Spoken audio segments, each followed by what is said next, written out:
कत्ले तिफला की मनादी हो रही है शहर में। माँ मुझको तू मिस्ले मूसा बहा दे दरिया में।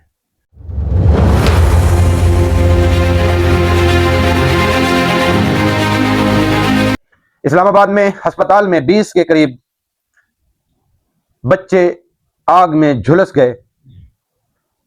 वो माएँ जो बच्चों को अस्पताल में दाखिल करवाकर, उस वार्ड में दाखिल करवाकर एक महफूज जिंदगी की उम्मीद लिए वहां मौजूद थीं, लेकिन आनन फानन वो बच्चे आग की नजर हो गए।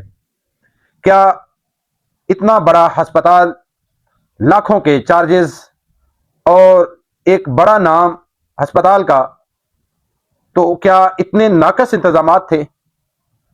क्या इमरजेंसी से निपटने के लिए कोई इंतजाम नहीं था वहां? वो माएँ जो चीख रही हैं इस वक्त, रो रही हैं इस वक्त, उनका कोई पुरसाने हाल नहीं।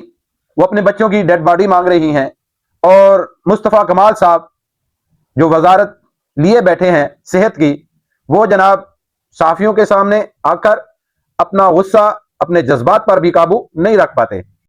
मैं यहाँ पे लाइव बता रही हूँ, मैं यहीं बैठी हूँ जब तक मेरा बच्चे की डेड बॉडी नहीं मिलती। मैं बता चुकी हूँ, मैं बार-बार यहाँ चस्के नहीं लड़ी, बस इतना सा इंसाफ है। ये लाइव है, लाइव में बता रही हूँ कि यहाँ पे आग जो भी लगी है उसका ये लोग हमें जवाब दे और हमें बच्चों की डेड बॉडियां दे। आग लगी है, बच्चे चले हैं, तो डॉक्टरों को फर्क क्यों नहीं पड़ा? एनआईसीयू बंद था, मैं खुद वहाँ पे गई। मुझसे बात करो, आओ ना मुझसे बात तो करो, आओ ना, मैं सुन रहा हूँ ना आपकी बात, मैं जा थोड़ी, आओ ना इधर, आओ मुझसे बात करो ना, मैं हूँ। ओ भाई बात रमेश, आप आजाद में पड़े हुए हैं।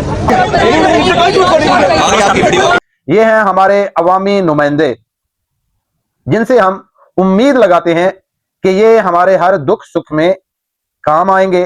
इनको हम वोट देकर असेंबलियों में भिजवाते हैं और फिर हम इनकी आकड़, इनके दबके और इनका गुस्सा बर्दाश्त करने के लिए भी हमें ही वो सारा कुछ करना पड़ता है।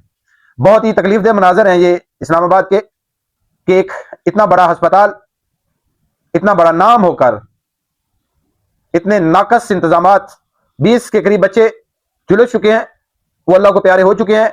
बाकी कल तक क्या आता है सामने वो बात का है कि बाकी वहां कितने बच्चे थे, वो हकायक आना अभी बाकी हैं। वजीर आजम शहबाज शरीफ साहब सबसे पहले तो इस्तीफा लें मुस्तफा कमाल से। वो इस काबिल नहीं है कि अवाम के सामने आ सके, अवाम की बातों का जवाब दे सके। वो मगरूर आदमी है। जिनके बच्चे वहां शहीद हुए, मैं उनको शहीद कहता हूं, शहीद हुए हैं जलकर, तो वो वालिदैन दुख में है, तकलीफ में है, बजाय इसके कि उसको उनको हौसला दिया जाता। मुस्तफा साहब के जज्बात खुद पर काबू नहीं है, तो इसको इस्तीफा देना चाहिए।